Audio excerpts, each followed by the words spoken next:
All right, let's get started. Thank you everyone who already joined, and I'm sure more people will still drop in.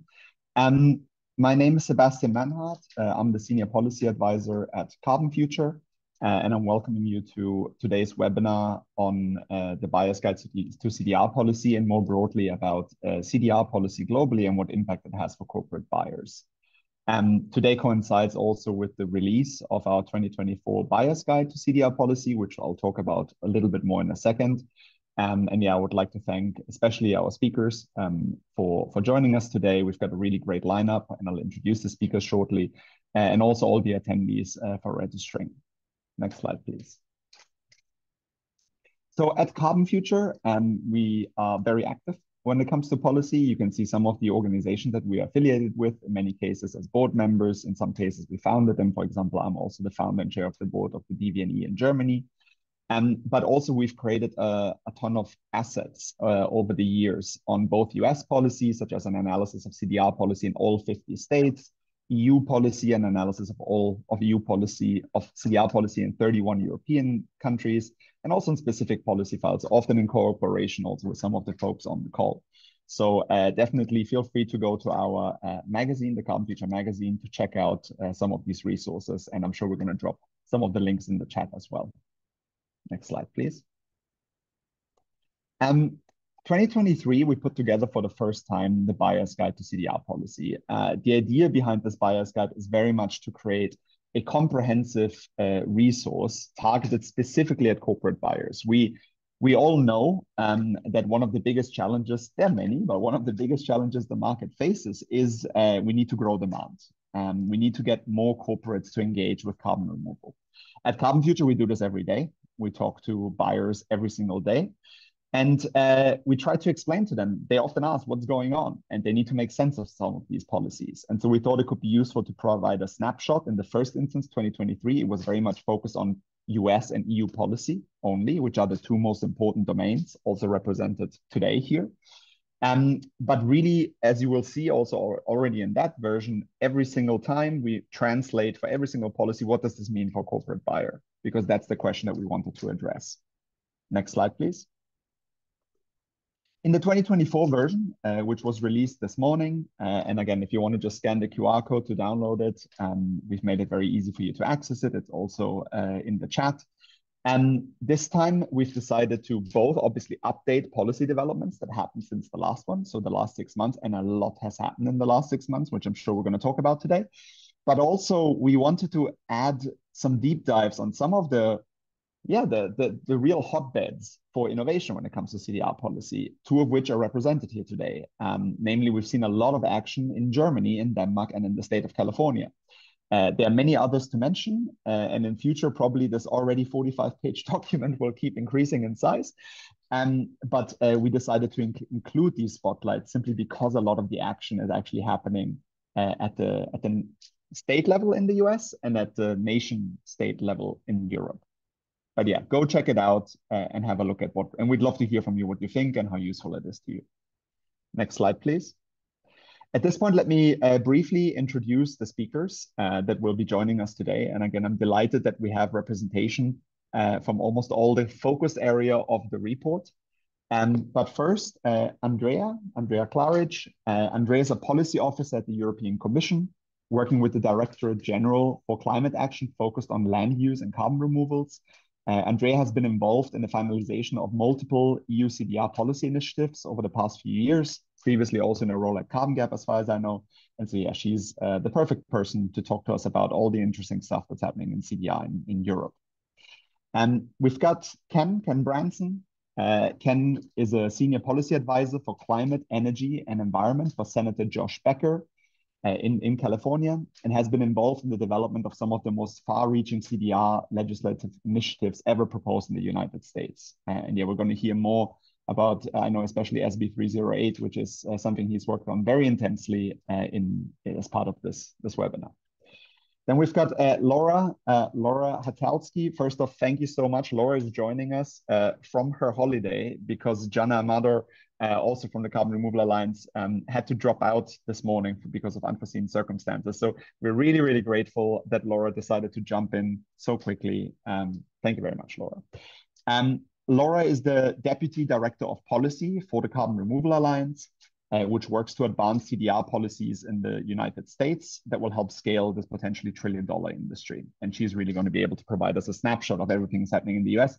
And I know there's been two very exciting announcements relating to CDR today in the US. So yeah, we're definitely going to ask you some questions on that. And last but not least, we've got Stefan Schlosser. Stefan is the managing director of the Deutscher Verband für negative Emission. That's quite a mouthful. I'm German, so it's easy to pronounce for me, but basically CDR Germany, or the DVNE for short, which was founded in 2023 with the goal of bringing together CDR leaders to build Germany's path to net zero and beyond. And yeah, even today, we literally both just dropped out of a really interesting workshop with the German government on their long-term strategy for CDR. So a lot of timely stuff to talk about there as well. But yeah, I'll hand it over to the speakers in a second. Just a few more housekeeping. So during this webinar, a lot of ways for us to engage with you. Please do post your questions in the Zoom Q&A or chat, and we will pick those up. We will have time for audience questions. Many of you submitted questions in advance. We've taken those and translated them into questions we're going to be asking first, but then we are going to move to your audience questions as well. We'll have a recording, which we'll release shortly afterwards. Please follow us on LinkedIn. Again, a lot of these insights are shared by us on LinkedIn, so follow us there. And we've got a fantastic newsletter, which every month is also includes a policy section. So please sign up to the newsletter as well. All right. And now, without much further ado, maybe quickly explain the format. What we'll have is we'll have short inputs between 3 and 5 minutes from each speaker, just to give you kind of a status update of what's happening in that geography, where we're at, what's coming up. And then after we've gone through these 4 inputs, we're going to have some questions. And yeah, over to you, Andrea. Great. Thanks so much, Sebastian. Hello, everyone. Great to be with you today, and also on such an amazing panel. So yeah, I'll give you a brief update on what we've been up to at the European Commission in terms of CDR policy, and kind of a brief overview of what we're planning as well. So I mean, in the EU at the Commission, we're actively thinking about the specific role that carbon removals will play in reaching our climate targets. So earlier this year, the Commission's come out with a proposal of a 90% net emission reduction target for 2040. So this still needs to be translated into the EU climate law. It needs to be approved by the Parliament, by the member state, but the ambition is there. And so our modeling for the 2040 target also indicated that, so basically to reach that number, the EU will need to remove approximately 400 million tons of CO2 per year by 2040. So this is obviously a massive number. And we will be looking at leveraging different policy and different kind of funding instruments that we have so we can reach it. So the first step that we are taking is basically certifying high quality removals. We now have a provisional agreement on the CRCF, which is our voluntary framework for the certification of permanent removals, of carbon farming, and of carbon storage in construction products. So our aim with the CRCF is to provide basically a high degree of transparency, of kind of ensuring environmental integrity, and methodology standardization for different carbon removal methods, and consequently also kind of increasing trust in removals in carbon markets with the aim to help mobilize private finance. So we have now already started working on the methodologies for different carbon removal activities, and the first delegated acts, which will kind of publish these methodologies, will be made public within a year of the legislation entering into force, which we expect will happen in the next couple of months. So basically allowing the first European projects to be certified under CRCF, hopefully still next year. So, I mean, our intention is to move quickly with different methodologies for different methods, but also this depends on kind of the stakeholder input. So we're always kind of keeping our ears and eyes open for kind of the movements in the markets. So just to briefly mention another very important enabler of removals in Europe. So that's the availability of CO2 storage sites. And so as of yesterday, we now have a confirmation of the Net Zero Industry Act by the member states in the council. So that kind of sets out a legal kind of EU objective for 50 million tons of CO2 storage capacity annually by 2030, which is a crucial step to enable those CDR methods that use kind of geological storage. And then NZIA, how we call it, will also allow for faster permitting of all storage sites in Europe. So this is kind of what we've done so far. And going forward, we will be actively considering, we are already actively considering different policy options and different support mechanisms to basically allow the EU climate policy to recognize and to valorize carbon removals. At the moment, they're not basically recognized by the EU climate policy. So with the idea of that kind of being an incentive to support the deployment of removals. So as a first step, and as something we have already committed to explicitly, by 2026, we will need to have already completed our assessment of if and how permanent removals could be accounted for and covered by the EU ETS. This is one of the options we're considering in terms of compliance markets. There are other kind of different policy design options that we'll be analyzing and looking into as well. And then this is for permanent removals. And then for nature-based solutions, we're looking into possibly including agriculture emissions and removals in the sector into a compliance instrument. So introducing carbon pricing in agriculture and seeing how that would link or reward removals in the same sector.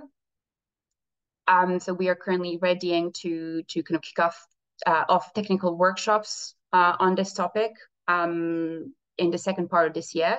So there's progress there as well. And basically, in this sense, the certification framework, the CRCF, is also an essential first step in kind of allowing the integration of removals into these compliance instruments.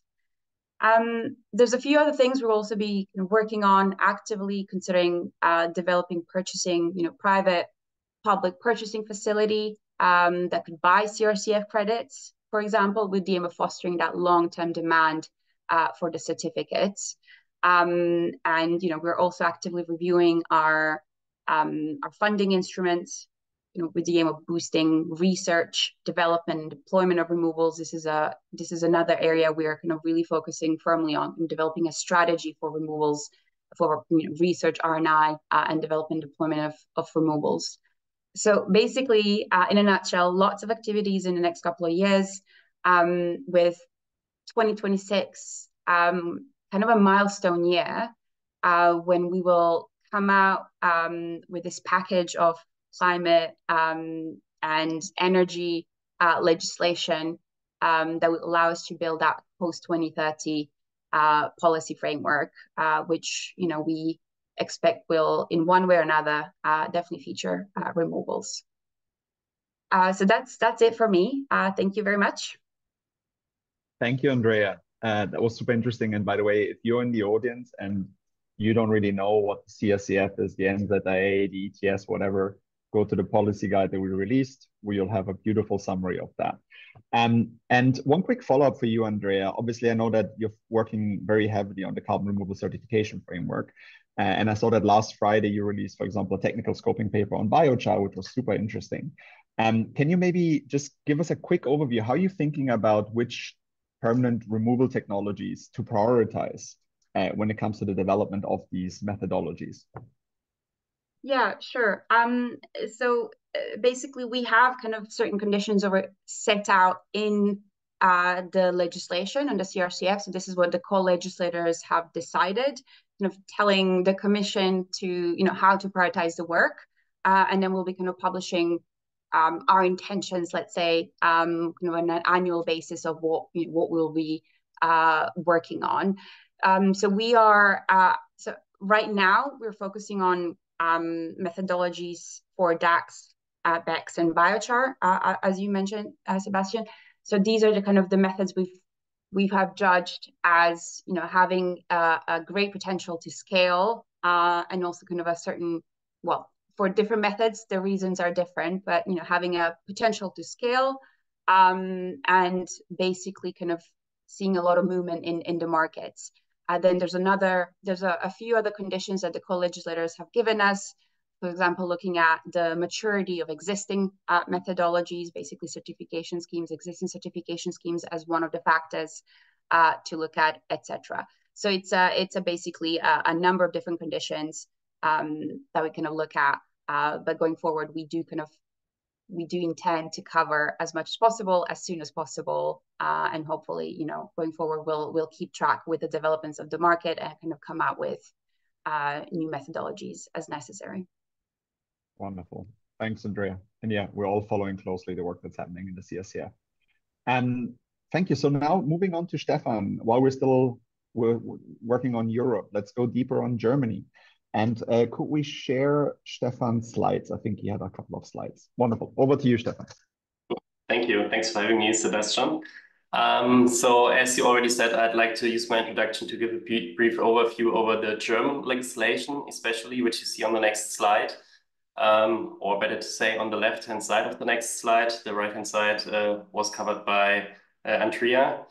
And we see there a main legislative framework that is really important for Germany. It's called the Climate Protection Act, which includes the net zero goal for 2045. So we have a net zero goal in Germany, and we then see two strategies that are quite important. First of all, the carbon management strategy, which will tomorrow be finally politically decided.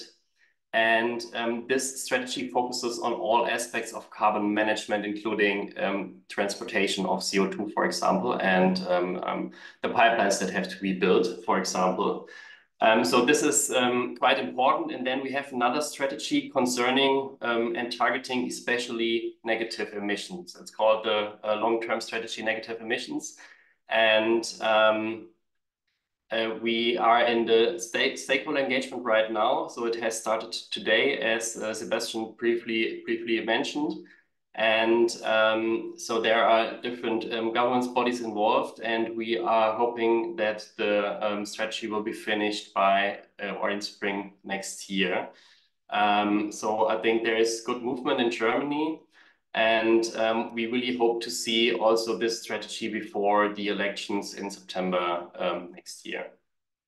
I then like to mention the carbon storage law, which you don't see on the slide, but which is also very important because this law now has been adjusted or is finally adjusted also this week, and then allows to bring CO2 across borders. So this helps us to transport CO2 to other countries in the European Union.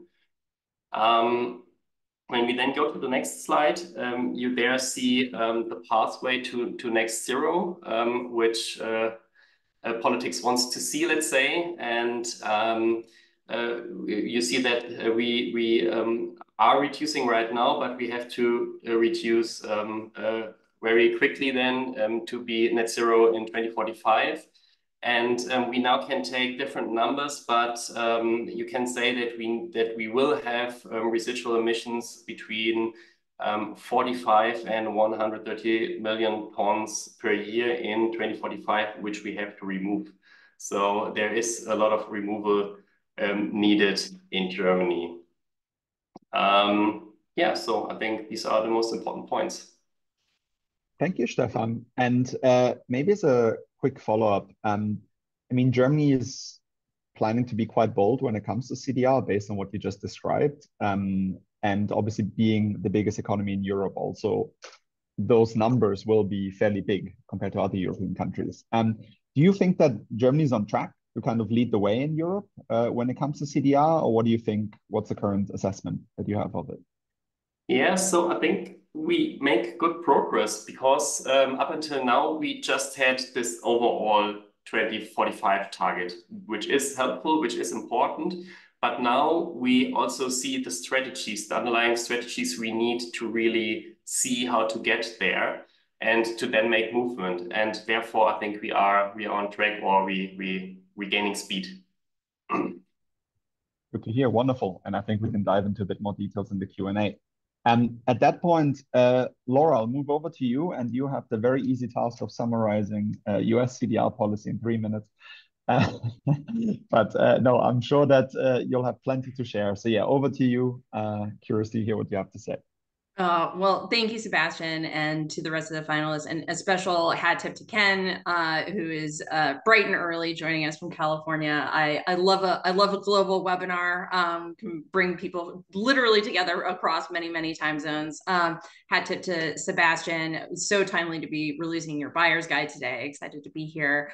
A little bit about the Carbon Removal Alliance, just so folks know who we are. We are a trade association-like organization that works with CDR suppliers and buyers, and representing their viewpoints in front of policymakers, mostly in Washington. So as way of example, I had the unfortunate plight in life and living and working in Washington, D.C. for close to 20 years, which is quite a life choice.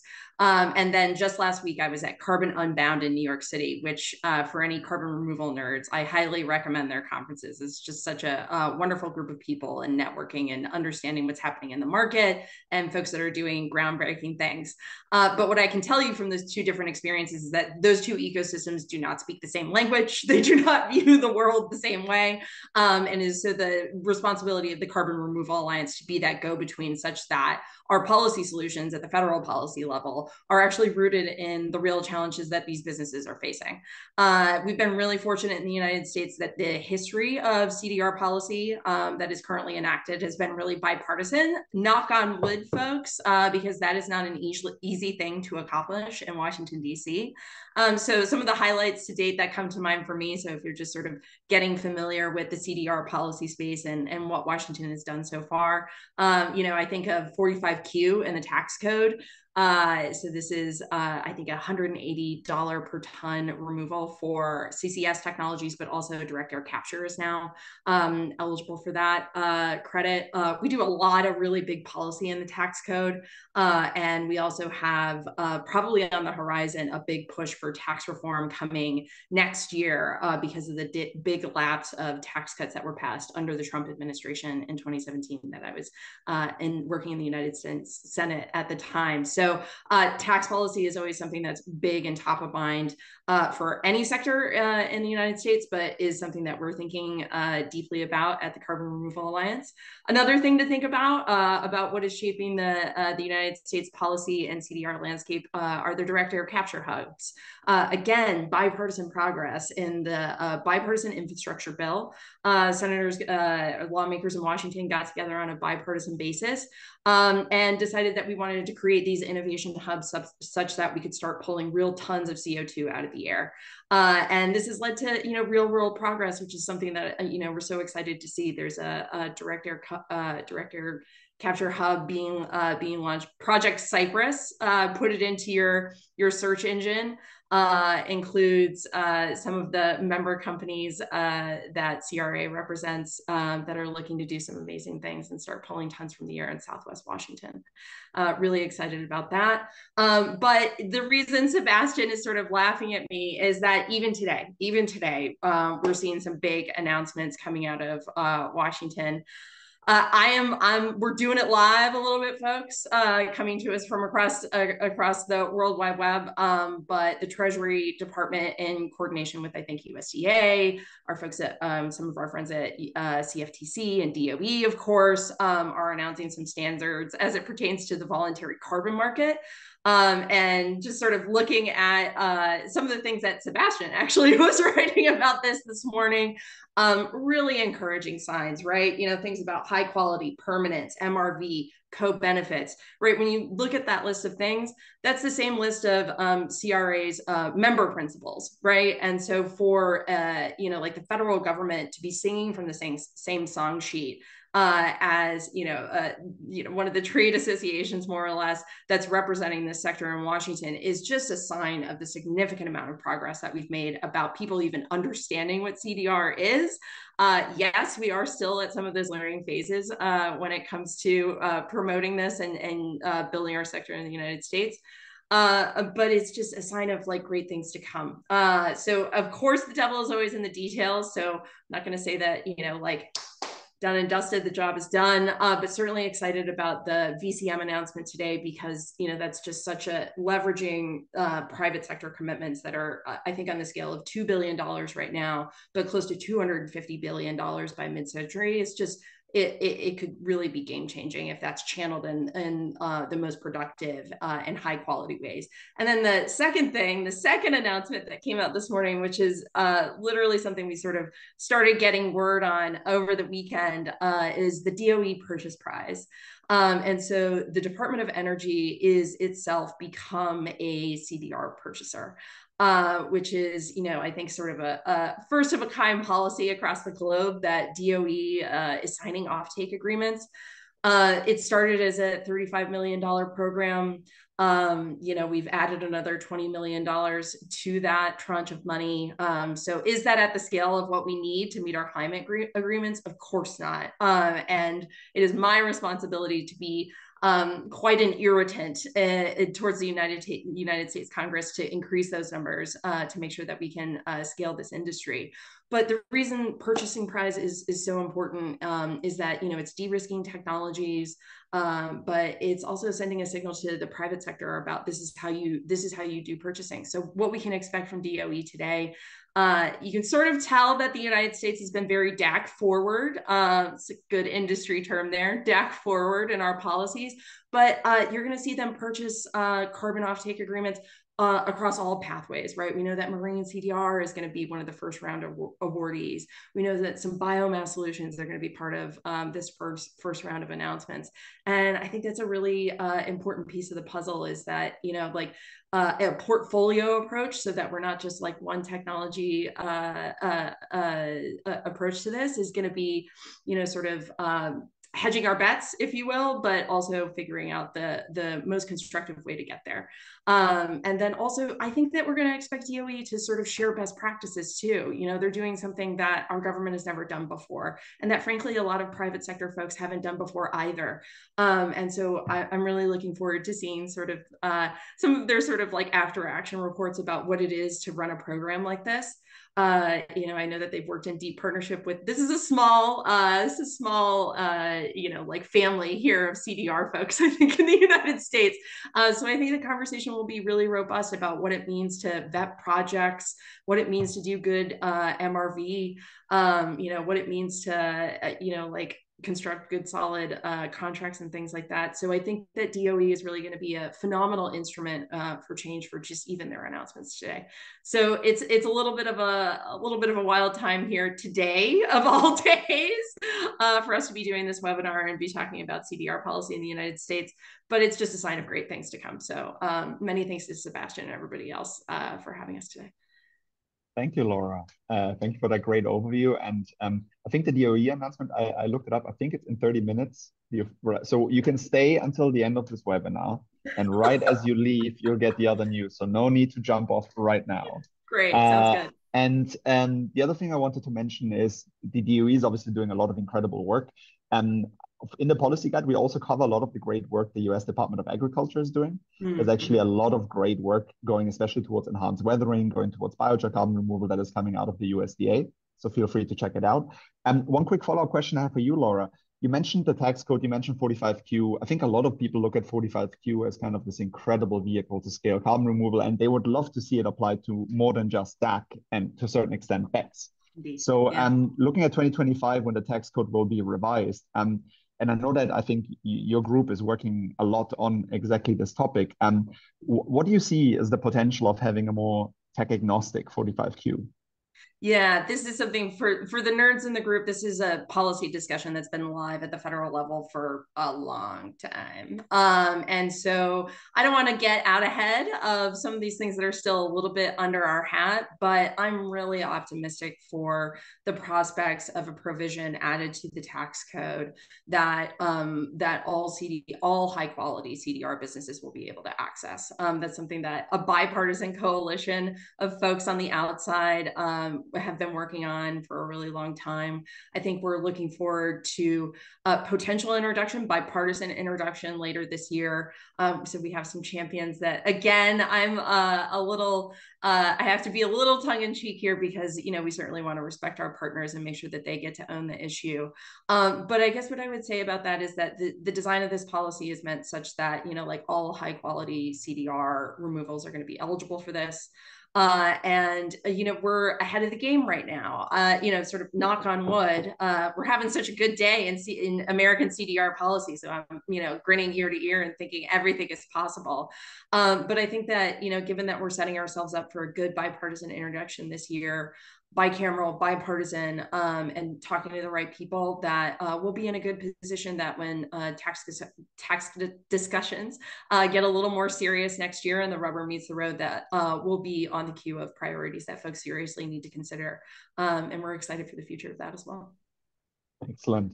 Thanks, Laura. So last but not least, let's move on to you, Ken, to talk more about California, which, I mean, I'm just reminding people to state the obvious. California was a country, it would be the 5th biggest economy in the world. So while it is a state, it's huge. And its impact also when we're thinking about emissions and also the potential for CDR is simply massive. So I'm really glad we have got Ken on the panel today. And yeah, over to you, Ken, to tell us about the exciting work that's happening there. Great, thank you. As I was listening to Stefan, I was thinking that California and Germany have many things in common here. Similar sized economies. We also in 2022 passed a law requiring the state to get to net zero by 2045 with a target of at least 85% reduction in emissions. But that implies that the other 15% would probably have to be met by carbon removal. And so then the state air regulator who manages all of our climate policy, it's called CARB, came out with its scoping plan. And their scoping plan is essentially a strategy for how we actually do this. And that called for about 75 million tons a year of carbon removal to get to net zero, which is in the same range as what Stefan was saying for Germany. We also then passed a law in 2023, I think it was, that kind of mentions carbon removal, but it was mostly a law about carbon capture and storage and pipelines and geological sequestration. And so really the state has this need for a lot of carbon removal, but has no plan for how to get there. And so last year, Senator Becker, the state senator that I work for, introduced a bill, SB 308, which is intended to say, okay, so here's the framework for how we're actually going to achieve net zero, because there's no net zero without carbon removal. So there are 3 parts to this bill. The first part is defining what can count. And so I think some of the other speakers talked about this idea that, you know, we need high quality. We need to define what we're going to say should be counted as negative emissions. And so we've looked at things like durability. We want true removals, not just avoided emissions. We need strong protocols for MRV. And you know, we need to know that these are net reductions over the life cycle. So the bill lays out some of these principles and then directs CARB to develop these requirements for the different carbon removal pathways. The second part of the bill is guardrails. So there's a lot of concern that we could stimulate a lot of work on carbon removal that would lead to bad side effects. And so there's a lot of concern in the environmental movement about air and water pollution, deforestation, the safety of CO2 pipelines. So one aspect of this is, so how do we say we're going to do things that are good for the climate, but in the same time, we're going to avoid doing things that would have these other bad environmental side effects? And then the third, and I think, you know, really important issue that we wanted to tackle is how are we going to grow this over time and who pays? And so, you know, our goal is to scale this up from effectively 0 carbon removal today to get to 75 million metric tons or so, and at the same time to bring costs way down so that this is viable. Now, we have a very successful policy for doing that we call the Renewable Portfolio Standard that worked for electricity. It created obligated buyers at a time when solar and wind were expensive by having the utilities have to buy a certain percentage of their electricity every year from these renewable resources. And those percentages scaled up over time and created demand, which then allowed developers to get financing for their projects and get these projects built and sign long-term contracts. And this created the market conditions for scaling up wind and solar. And so what we've proposed in this bill is a similar approach, a polluter pays approach, where people who have emissions have to start purchasing carbon removal as a percentage of their emissions, with that percentage scaling up over time, and thus creating obligated demand. And so we think that this idea of, how are we going to pay for this and how are we going to scale up that demand over time is a crucial question to bring this to scale. Now, even in California, it's hard to do this kind of thing because no one will be surprised to hear that polluters don't really want to pay. But even on the environmental side, there are an awful lot of people who are not entirely sold on carbon removal. They're worried about moral hazard questions. Is this just an excuse to keep polluting? They have strong preferences for nature-based solutions, even if those solutions aren't durable enough. And then there are, as I mentioned before, groups that are concerned about community harms from, CO2 pipelines and things like that. And so it's challenging, but we did get it through the first House last year, and we're working right now on changes to the bill that we hope we'll get it across the line and into law this summer. Thank you, Ken. Super interesting. And one thing that I found really fascinating about this bill is the types of groups that are opposing it to a certain extent. Like, that is something that I found quite fascinating, to be honest. And that's kind of also my question. Like, how do you see what is being done right now to kind of work with these groups to turn the tide and get this bill ideally passed this year? Yeah. I mean, I think the most difficult opposition has come from the environmental side, right? Because how are you going to pass a pro-climate bill if you have environmentalists who are either wishy-washy on this question of should we even be doing carbon removal, and then people who are just concerned about they're concerned about it as a distraction, right? That we need to be doing emissions reductions first. And, I think no one disagrees with that, right? 85% emissions reductions. We have lots of laws on the books about emissions reductions. We have lots of programs about emissions reductions. But if 15% of the puzzle is to deal with carbon removal to offset the emissions we can't reduce by 2045, then we also need to have a strategy for that. And we can't wait until the last minute to do that. That has to be going on in parallel. And so I think there's been a lot of a year ago when we introduced the bill, most of the people had never even thought about carbon removal. And so we've just made a tremendous amount of progress in awareness, and people, I think, now getting to the point of saying, yeah, I guess that is something we need to do if we want to get to net zero. And so now the discussion has changed from, do we need to do it, to how should we do it and what safeguards do we need to have in place. So I think we've made tremendous progress in that kind of awareness and the necessity, and so we'll see if we can get there. Excellent. Yeah, and I think what's probably going to help is it's very tangible now because you've got some live projects, whether it's Heirloom's project, whether it's some of the biochar projects, like you can show it to people, right? Which really helps. That's right. It's not as scary. But when yeah, you can fantastic. See it. I mean, this was exactly. So thanks everyone. This was fantastic overview for everyone, I think. Now we have some time for questions. Some were already addressed that I saw in the chat and the Q&A. But maybe one that I also saw in the Q&A, and it's kind of the elephant in the room, is elections, right? Like, we have an election in Europe, we've got an election in the US. And so what impact will that have on CDR policy? And if I can start with you, Andrea, just to touch on, I mean, the election in Europe is literally in less than 2 weeks. So what do you think what will that mean for CDR policy in Europe? And then any of the other panelists, feel free to jump in to cover other jurisdictions.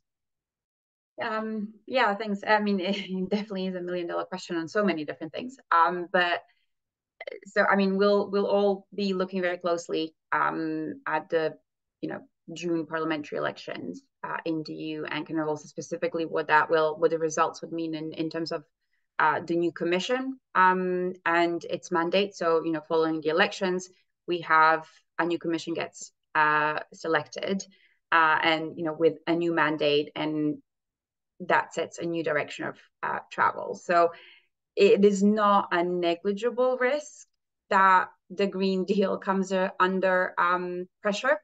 We're already kind of hearing calls to focus our attention on, for example, competitiveness, etc., more versus some of the climate issues. But I mean, to be honest, when the Commission came out with the 90% net emission target proposal, and our modeling kind of showed that even if so even basically with the current existing policies, when fully implemented, we will reach the 88% net reduction target by 2040. But this would, of course, not be the most kind of cost efficient way of reaching that number. So I think there's a shared kind of understanding that a new post 2030, a new kind of strong climate and energy package would be in everyone's interest, also not only from kind of the climate perspective, but also from economic perspective. So that's, that gives us a bit of a hope for the future, but we'll just have to see what the elections give in a couple of weeks' time. Looking to our US-based colleagues, anyone brave enough to make a prediction? Oh, I'm going to do it. I'm going to do it, Sebastian. I'm going to chime in about politics. God, what a dangerous thing to do. No, I mean, this is something that I spend a lot of time thinking about, right? And that's, because I have spent time directly working on campaigns. Folks can look at my bio and see that I have worked for the Big D Democratic Party in the United States. So, that's a bit of my background. There's no changing that. And therefore the perspective that I bring to this conversation. I also have a career wherein I've worked on immigration justice, things like gun safety and everything else, and was actually in the United States Senate during the first years of the Trump administration. And those were some very, very interesting times. And so, I do want to sort of note that folks in the United States that are building the consequence of this election are spot on. The stakes for this coming election I are significant. And then I will put on my carbon removal hat and just sort of note that, and I've sort of said this in some of my introductory remarks, is that CDR to date has been very, very fortunate in that all of our policy progress has been bipartisan. And it is my expectation and part of my job to make sure that continues and that we're prepared for any eventuality. And does that have some implications in terms of how we talk about our work in the United States? Absolutely. But what's really great about working at a place like Carbon Removal Alliance is that we're working with businesses that are creating jobs. And jobs are very, very bipartisan, and jobs of the future are very bipartisan. And so I think that it could certainly present some challenges if the November elections, and particularly I'm thinking about the presidential election, go in interesting fashion, which is always possible. Polls are polls. I've looked at plenty of polls. Anything is possible. And the best thing to do is prepare for all eventualities. But from a carbon removal standpoint, we're preparing for all eventualities. And I think that we'll be successful no matter what. Thanks, Laura. Very, very good perspective. And yeah, let's keep our fingers crossed. And maybe to move on to a question I'll start with you, Stefan, but I'm sure that Ken also has some thoughts on this. And talking more about kind of the evolution of compliance versus voluntary markets. We're seeing more and more models come up also for compliance approaches in CDR. I mean, Ken, you described one. How do you see the lines blurring between voluntary and compliance markets, and what does the future of that look like? Yeah, maybe Stefan, you can start. Yeah, good question. So let's start with the voluntary markets. I think what we see there is a lot of uncertainty, and I think this is driven by all the scandals and the problems we've seen in the near past. And this leads to a decline of purchases, especially in terms of natural-based solutions. And so what we need definitely is clear rules, and we need progress in terms of MRV, I guess, to gain back trust. This is what I see in the voluntary markets. And then when we look at the compliance market, I think there are two things that are important. First of all, we have to see more compliance markets, let's say. So in different parts of the world, we have the biggest compliance market in Europe, the by far biggest one. And I think this might not be a role model for each country and each region in the world, but nevertheless, I think there are regions in the world for which this could fit. And then secondly, we really have to bring carbon removals into those markets, right? So we are at the very beginning concerning that point, but nevertheless, we see the CRCF, for example, in Europe, which I think makes the first step to do that. And I think this will also be very helpful. Thanks, Stefan. And yeah, Ken, any thoughts on this matter? Yeah, I think the biggest problem is that people don't know what to trust. And if you're a voluntary buyer, you're making claims about achieving net zero and various other, emissions reductions targets. You need to be comfortable that these carbon offsets or carbon removals that you're purchasing are giving you that value. They're not going to be embarrassing later. They're not going to be questioned whether you actually bought something of value. And so I think the compliance markets, by having a very credible reference point for what should count and what is quality, helps to sort that out, both for the compliance markets and for the voluntary markets. And I think that will give people the confidence that they need, that these things are of value. And I think that's actually why there's a move now towards carbon removal, that that buyers realize this has much more credibility as a climate solution than a lot of the offsets that have been out there, and are strongly interested in seeing that scale up, and compliance markets will create the demand that will help that scale up. Wonderful. And I think I'm going to continue with you, Ken, but again, something that I'm sure others have an opinion. We've got a question here about how businesses see nature-based solutions, but especially concerns about the durability of nature-based solutions and how that comes into legislative debates. And again, I'm sure this is all of you have something to say on this, so feel free. Maybe let's start with Ken, and then would love to hear anyone else's perspectives as well. Yeah, this has been a really important issue in the debate about SB 308. And in general, what what should be counted against our net zero goals? A lot of nature-based solutions are very scalable. They provide, I referred to it in the bill as a temporary reduction in atmospheric carbon. But there's a real risk that if you allow a polluter to purchase a temporary removal, right, that takes carbon out of the atmosphere for 20 years, 20 years from now, that carbon's back in the atmosphere, and there's no one responsible for doing anything about it. And so if we're going to say that you have as a polluter have paid to offset your emissions, then those offsets really need to last for a long time. Otherwise, we're basically letting you buy something cheap that is not really a long-term solution to the problem. So now the question is, can you create long-term durability even with approaches that are not inherently long-term? Right. So if you put it underground, if you mineralize it, those are inherently long-term. There's very little risk of reversals. But you can do something similar with approaches that are not inherently long-term if someone is responsible for replacing losses. And so if you assume that every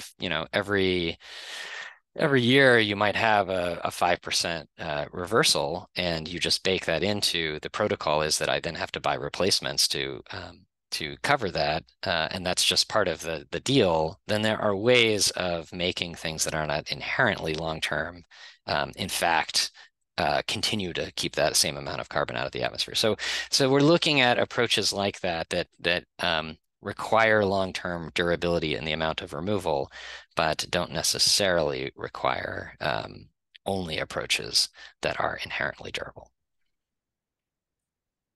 Makes a lot of sense. Any other thoughts, Andrea? Yeah, I didn't want to put you on the spot, but I know you're working on this too. Yeah, I'm happy to kind of jump in to give our perspective. So, I mean, kind of starting with the CRCF as a legislation, we definitely didn't kind of we didn't put any kind of down any rules as it comes to durability, but what we did do is kind of separate very clearly kind of the different carbon removals methods based on their expected durability, let's say. So that's why we have kind of 3 buckets of perma removals, which we basically define as kind of any removal with more than 200 years, sorry, several centuries, which, I guess kind of legally we can translate into at least 200 years of kind of storage. And then we have carbon farming, which is kind of more nature-based solutions where the certificates last for only 5 years, and storage in products where the certificates will last for 35 years. So that kind of solves a part of the question where the certificate expires unless it's a permanent removal where the certificate is kind of indefinite. The certificate expires after a certain amount of time unless certain actions are done to kind of prolong it. And this is something, some bits that Ken was mentioning, there's ways of kind of prolonging that. So this is kind of what we have as a policy right now, but kind of that question of, do we only allow, perma removals, durable removals into certain policies is something that we will have to answer and kind of make a decision on. So one of the first kind of challenges we'll have is when we talk about the integration in DTS. If we do decide to go ahead with integrating removals into DTS, we'll need to kind of decide how this will be done. Will there be a body kind of managing that linkages and integration and kind of deciding on which types of removals can be integrated and where one of the kind of key criteria would be the durability of them. So this will be kind of the first time we'll probably have to kind of deal with that, but it's definitely something kind of going forward that will, decisions will have to be made. Thank you, Andrea. And yeah, I mean, again, this shows how complex this issue is for policymakers, right? Like we have to answer these questions for the first time. And so yeah, I appreciate your perspectives. And at this point, I have one question that I'd like all of you to answer as kind of a final question. And I'll start with you, Laura. And again, finishing where we started, which is how do we get more corporates to engage with carbon removals and also start procuring CDR. I think there's been an article that appeared today, which again showed the dominance of Microsoft. I'm very grateful to Microsoft, but we need more than one Microsoft, right, doing this. So what would be your overall message to current, but especially prospective buyers of durable CDR, thinking about kind of what we discussed today in this policy webinar? But yeah, you first, Laura. Sure. Laura. Well, one, I guess what I would say is that now is the time. Now is the time. Now is the time. I think some of our voluntary private actors here, sort of thinking maybe perhaps sequentially, right? Where it's like decarb and then carbon removal. And I'd instead offer a sort of dual track, both right now type of thing, because you got to think about when would mistakes happen, right? And that's when you're ill-equipped to make high stakes decisions, right? Which clearly high stakes decisions are in our future. But you want your business to have the skill set and the know-how of what it means to, go and sign an offtake agreement and just do it well before this becomes a potential mistake type of situation. So, so I'm sort of encouraging businesses to think about this as like a thing that is happening one way or another, the thing that is happening one way or another. This will be a market that you're participating in. And the best way to do it smartly is to start small, make sure that you build the know-how within your own business, and to rely on things like Sebastian here, who just put out a buyer's guide, and folks like, the Frontier, who is one of the members of our alliance, who has, been really transparent about the lessons that they're learning and being first movers in the purchasing space. And, to rely on organizations like the Carbon Removal Alliance that are going to be working with the Department of Energy, and the fact that they are announcing purchases of carbon removal today. And what are the lessons lessons that they learned, because they are interested in being an instrument of change and an instrument of learning as well. So there's a lot of places where you can look right now to, to be smart about getting into this market. And the reason to do it now is because you don't want to make a high stakes mistake later. So the best time to build that know-how and make sure that you're prepared for the future is yesterday. So that's a bit of my plea for some of our private sector purchasers.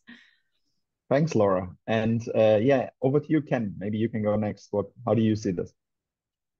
Yeah, I think it's in everyone's interest to have a plan for scaling up and achieving cost reductions so that CDR is a viable financial option. And I think this is particularly true for companies that expect to have a lot of emissions that are difficult to reduce on their own, right? And so if your option in the future is you may have to spend hundreds of dollars a ton on the cost of reducing emissions, or you need a credible option for offsetting those emissions so that you have kind of a longer period of time to figure out how to reduce emissions. CDR is that option. And the way we're going to achieve scale up and cost reductions is to have a lot of companies start small and buy a little and slowly scale that up as we see prices come down. And if that doesn't happen, if we don't achieve those learning curves over the next 15 or 20 years to the point where we really need to be doing this at scale, it's going to be a much more costly option. And so, right now, the people who are making those purchases are doing something that's super important for all of us. And, hopefully that happens in the voluntary markets. If it doesn't, the compliance markets are going to force it to happen. Thanks, Ken. I see a pattern here. Andrea, over to you.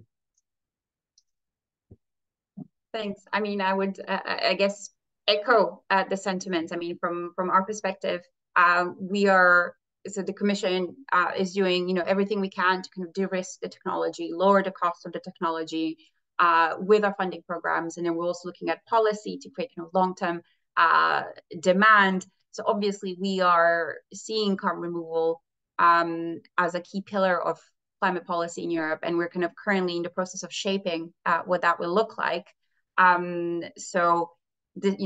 This is here to stay. This is incredibly important. We're putting a lot of kind of emphasis on it, and the further we go, the more we will do. But importantly, we see a massive role for companies here, and we're also taking signals from the market as well. So it kind of goes both ways.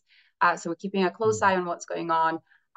So I think there's only benefits and opportunities in kind of starting soon, starting quickly, because it also helps us kind of set the right policies and direction of travel for the future. Thanks, Andrea. And last but not least, Stefan.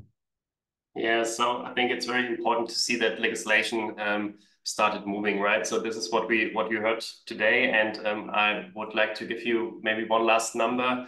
At the beginning of 2020, there were 60% of the emissions not regulated globally, and at the end of 2021, it was only 25%. So we see that there is a lot of movement also, or including the legislation, and I think this is very important.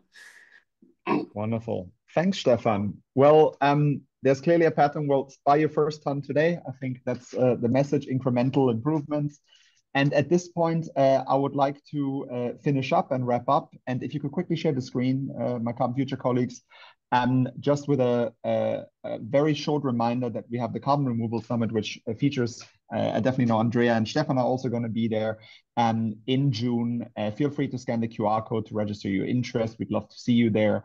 And with that, go download the buyer's guide, go into much more depth. I'd like to really thank all speakers who have joined from their holiday at 6 a.m.